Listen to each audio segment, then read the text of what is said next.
unalalamika, Mungu ananitupa, Mungu hayuko na mimi, kwa nini hivi mimi nakuwa sipati hela? Kila jambo lina kusudi lake. Mwenyezi Mungu alichokuandikia lazima kiwepo.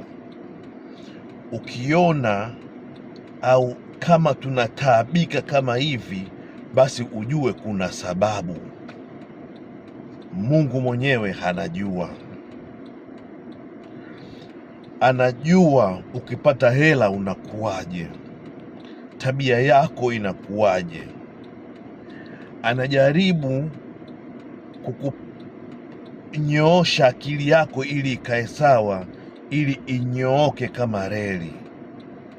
Anajua kabisa haujanyooka, hauheshimu hela, matumizi yako ni mabaya. Ukipata hela utafuti nyingine, saving yako mbovu.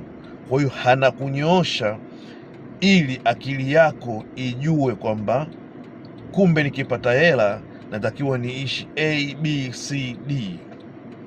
Anakutia akili, anakuweka sawa. Hata chuma kinapita kwenye moto mkali ili kikunjwe, kiweze kujenga kitu kizuri cha kupendeza.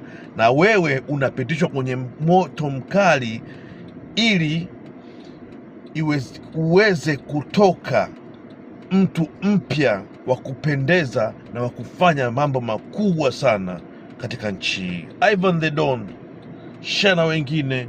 Mimi always nakubumbulusha. Bye bye.